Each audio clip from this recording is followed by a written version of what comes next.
नमस्कार विद्यार्थियों। भारतीय शासन की संघीय व्यवस्था के बारे में आज हम अध्ययन करेंगे।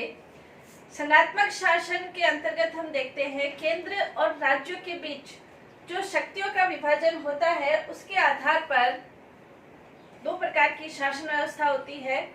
एक है संघात्मक शासन और एक है एकात्मक शासन। संघात्मक शासन के अंतर्गत केंद्र और राज्य के बीच शक्तियों का विभाजन होता है। एकात्मक शासन के अंतर्गत जो शक्तियां हैं वो केंद्र के पास ही होती है और यदि राज्यों को शक्ति चाहिए तो वो केंद्र के द्वारा ही अपनी शक्ति प्राप्त करते हैं।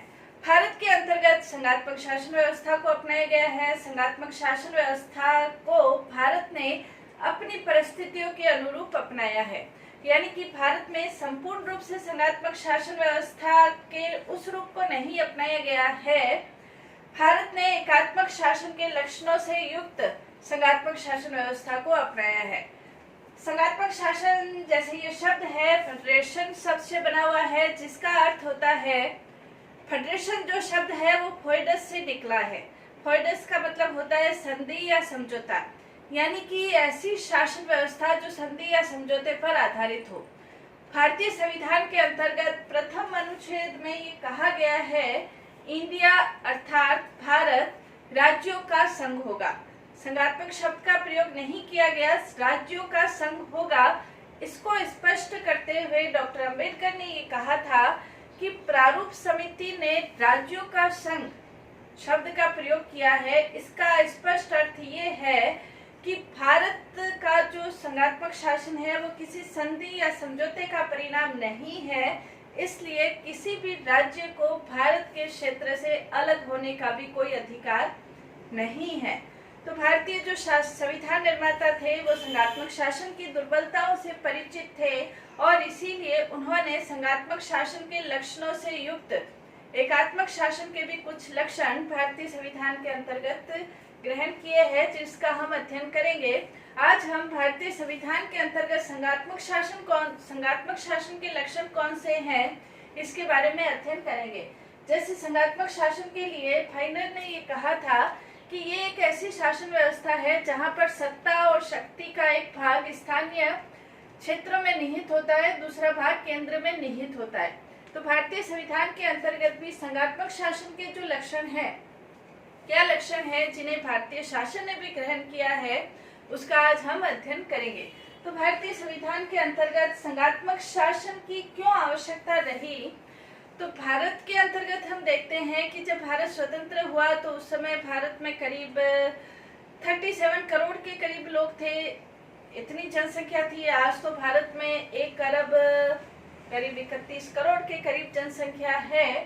इतनी जनसंख्या को एक ही एकात्मक शासन के अंतर्गत शासित करना थोड़ा मुश्किल होता है, इसलिए जनसंख्या की विशालता और क्षेत्रफल की विशालता और भाषा, धर्म, जाति, इन सब की विभिन्नता के कारण भारतीय संविधान निर्माताओं ने ये सोचा कि संघात्मक शासन व्यवस्था भारत के लिए सही है और इसीलिए उन्होंने संघात्मक शासन व्यवस्था को ग्रहण किया।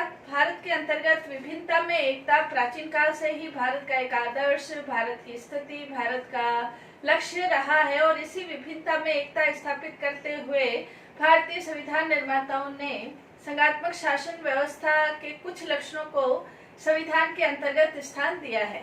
तो संघात्मक शासन व्यवस्था के क्या लक्षण हैं या संघात्मक शासन व्यवस्था के किन रूपों को भारतीय संविधान के अंतर्गत ग्रहण किया है, उसका हम आज अध्ययन करेंगे।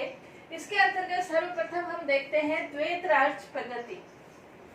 संघात्मक शासन व्यवस्था के अंतर्गत द्वैध राज पद्धति के अंतर्गत शासन है उसका दोहरा स्वरूप होता है, एक केंद्र का शासन और एक राज्यों का शासन। केंद्र के अंतर्गत भारत के अंतर्गत भी हम देखें तो प्रधानमंत्री और उसका मंत्रिमंडल पूरे केंद्र के अंतर्गत शासन व्यवस्था है और दूसरा राज्यों के अंतर्गत मुख्यमंत्री और उनका मंत्रिपरिषद, विधानसभा, विधानमंडल, ये राज्यों के अंतर्गत शासन व्यवस्था है। केंद्र के पास पूरे भारत से संबंधित, राष्ट्रीय महत्व से संबंधित विषय होते हैं, जैसे संचार है, विदेश है, मुद्रा है, इस तरह की जो प्रतिरक्षा है, इस तरह के जो विषय है वो केंद्र के पास होते हैं। राज्यों के पास सार्वजनिक महत्व के जो विषय है, कृषि है, स्थानीय स्वशासन है, इस तरह के विषय, स्वास्थ्य है, इस तरह के विषय राज्यों के पास होते हैं। तो इनके ऊपर शासन, कानून बनाना, प्रशासन करना केंद्र का कार्य है।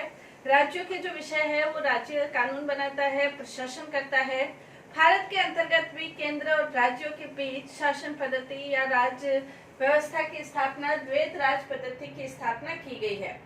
दूसरा, यदि हम इसका लक्षण देखें, द्वैत राज पद्धति के अंतर्गत सीमित पद्धति भी इसको कह सकते हैं, क्योंकि केंद्र उन्हीं शक्तियों का प्रयोग करता है जो संविधान के द्वारा लिखित रूप में उन्हें प्रदान की गई है। राज्य भी उन्हीं शक्तियों का प्रयोग करता है जो संविधान के द्वारा उसे प्रदान की गई है। तो ये सीमित सरकार सिद्धांत का भी उपयोग करता है। दूसरा, संघात्मक शासन की एक महत्वपूर्ण विशेषता शक्तियों का विभाजन है। भारतीय संविधान के अंतर्गत भी संघ सूची, राज्य सूची और समवर्ती सूची, इन सूचियों के द्वारा केंद्र और राज्य, संघ सूची, राज्य सूची, समवर्ती सूची, इन सूचियों के द्वारा केंद्र और राज्यों के बीच शक्तियों का विभाजन किया गया है। संघ सूची में यदि देखें, मूल संविधान के अंतर्गत संघ सूची में 97 विषय हैं, राज्य सूची में 66 विषय मूल संविधान में, और समवर्ती सूची के अंतर्गत 47 विषय इसके अंतर्गत है। और इन विषयों के ऊपर संघ सूची पर संघ कानून बनेगा, राज्य सूची के ऊपर राज्य कानून बनाता है।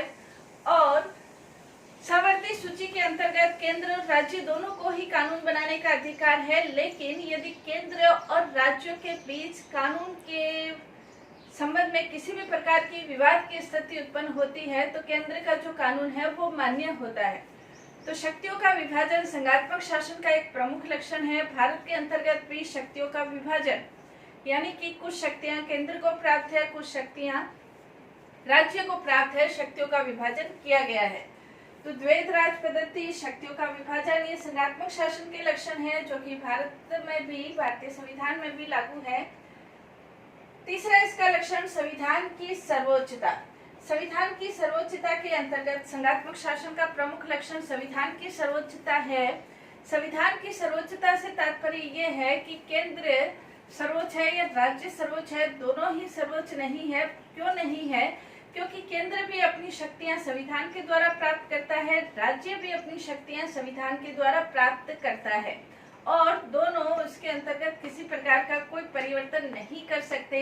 इसके अलावा संविधान की रक्षा की जिम्मेवारी, संविधान की रक्षा करने की शपथ प्रधानमंत्री के द्वारा भी ली जाती है, मंत्रियों के द्वारा भी ली जाती है। संविधान की रक्षा से संबंधित शपथ ली जाती है।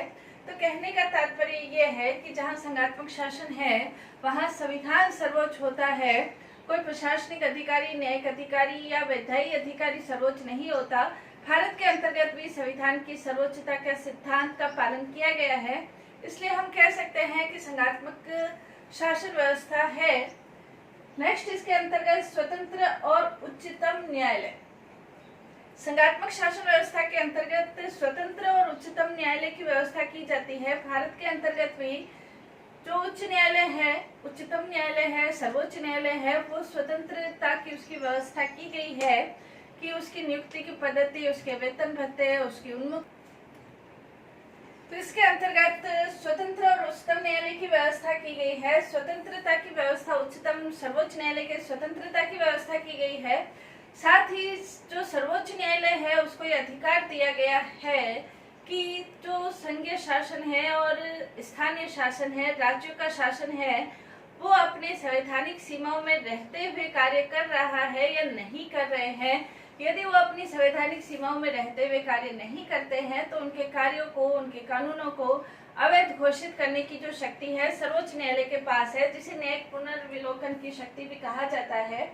इस दृष्टि से डॉक्टर के.वी. राव ने ये कहा है कि यदि इस दृष्टि से देखा जाए तो भारतीय संविधान पूर्व सोवियत संघ और स्विट्जरलैंड के संविधान से भी ज्यादा संघात्मक शासन है, क्योंकि न्यायिक पुनरावलोकन की शक्ति के माध्यम से सर्वोच्च न्यायालय केंद्र और राज्य दोनों को ही अपनी सीमाओं में रखता है और ऐसे कानूनों को, ऐसे कार्यों को अवैध घोषित कर सकता है जो कि संविधान के अनुकूल नहीं है। इसे न्यायिक पुनर्विलोकन की शक्ति कहते हैं और सर्वोच्च न्यायालय का जो ये अधिकार है, ये संघीय शासन व्यवस्था को बनाए रखने के लिए इसको महत्वपूर्ण अधिकार प्रदान किए गए हैं। तो स्वतंत्र और उच्चतम न्यायालय संघात्मक शासन का एक प्रमुख लक्षण है, ताकि न्यायालय केंद्र और राज्यों के बीच जो विवाद है उसका हल प्रस्तुत करे और साथ ही साथ ऐसे कार्यों को भी करने से रोके जो कि संघात्मक शासन के अनुकूल नहीं है। तो स्वतंत्र और उच्चतम न्यायालय की, सर्वोच्च न्यायालय की व्यवस्था भारत में भी है, इसलिए भारत में संघात्मक शासन व्यवस्था का एक लक्षण ये भी विद्यमान है। नेक्स्ट है लिखित संविधान। भारतीय संविधान एक लिखित संविधान है। संघात्मक शासन का एक प्रमुख लक्षण लिखित संविधान होता है। लिखित संविधान के द्वारा ही संघ और राज्यों को शक्तियां प्रदान की जाती है। यदि लिखित संविधान नहीं है तो संघात्मक शासन को शक्तियां कहां से प्राप्त होगी? तो भारत के अंतर्गत भी लिखित संविधान है। लिखित संविधान है, बहुत व्यापक संविधान है। भारत के संविधान के अंतर्गत जो मूल संविधान था उसके अंतर्गत 395 अनुच्छेद, 8 सूचियां और 12 भागों में विभाजित किया गया था। लेकिन वर्तमान समय भारत के अंतर्गत ये संविधान का और भी विस्तृत रूप हमें देखने को मिलता है। इसके अंतर्गत 450 अनुच्छेद, 24 भाग और 12 अनुसूचियां। इसके अंतर्गत भारतीय संविधान और भी ज्यादा विस्तृत हो गया है, लिखित रूप में लिखा गया है। मूल रूप से यदि देखा जाए तो भारतीय संविधान के अंतर्गत 395 अनुच्छेद और 22 भाग और 8 अनुसूचियां थी। वर्तमान समय 12 अनुसूचियां हैं, यानी कि संविधान का लिखित रूप है। लिखित रूप होने के कारण संघ को ये पता है कि उसकी क्या शक्तियां हैं, वो स्पष्ट रूप से संविधान में लिखा गया है। राज्यों को ये पता है उसके पास क्या शक्तियां हैं, ये संविधान में स्पष्ट रूप से उल्लेख किया गया है। भारतीय संविधान निर्माता ये चाहते थे कि संघ और राज्यों के बीच, केंद्र और राज्यों के बीच किसी भी प्रकार की विवाद की स्थिति उत्पन्न नहीं हो, और इसी विवाद की स्थिति से बचने के लिए उन्होंने दोनों की शक्तियों का स्पष्ट रूप से लिखित रूप में उल्लेख संविधान के अंतर्गत कर दिया है। नेक्स्ट, संघात्मक शासन का जो लक्षण होता है कठोर संविधान। कठोर संविधान का मतलब ये है, संविधान में संशोधन करने की प्रक्रिया के आधार पर लचीला संविधान या कठोर संविधान, ये दो संविधान कहे जा सकते हैं। भारतीय संविधान के अंतर्गत संविधान में संशोधन करने की जो पद्धति है वो साधारण कानूनों से भिन्न पद्धति है।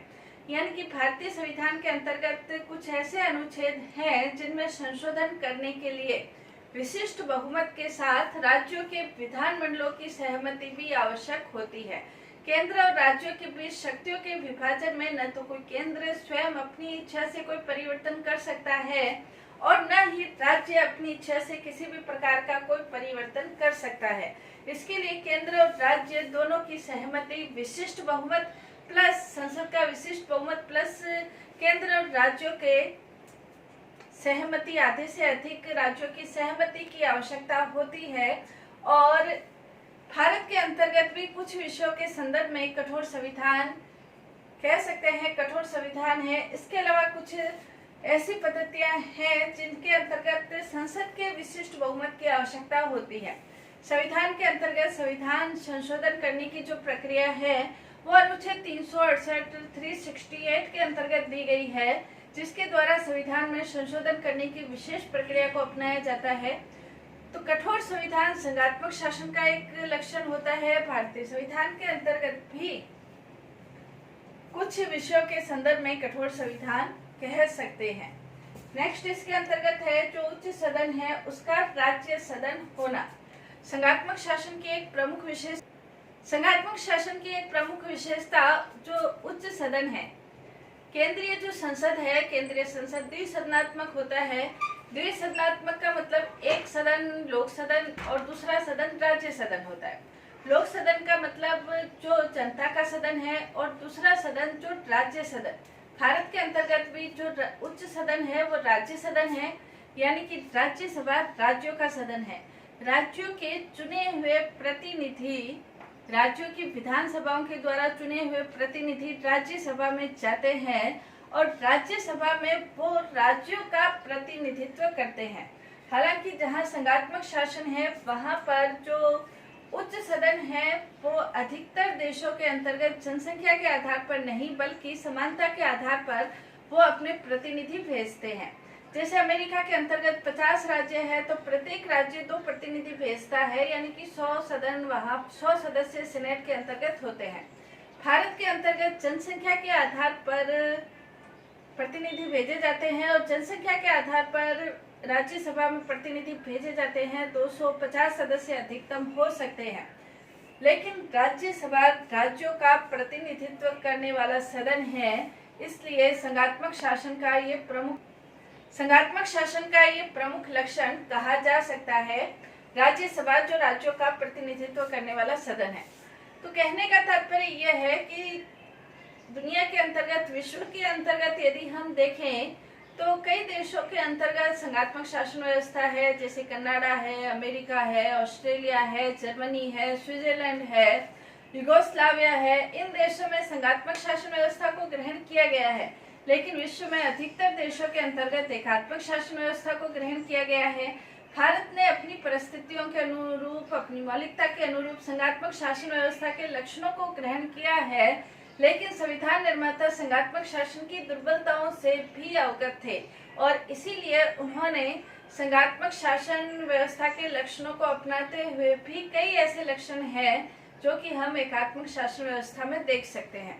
तो ये जो प्रमुख लक्षण थे, संघात्मक शासन व्यवस्था के लक्षण थे, जिनके आधार पर हम कह सकते हैं कि भारत ने संघात्मक शासन व्यवस्था को ग्रहण किया है। और कई विद्वानों ने भी ये कहा है कि भारत में संघात्मक शासन व्यवस्था विद्यमान है, लेकिन कुछ ऐसे लक्षण हैं जिन्हें एकात्मक भी कहा जा सकता है, जिसका अध्ययन हम नेक्स्ट क्लास में करेंगे। तो वर्तमान ये जो लक्षण थे, ये संघात्मक शासन व्यवस्था के लक्षण थे जिनका आज हमने अध्ययन किया। धन्यवाद।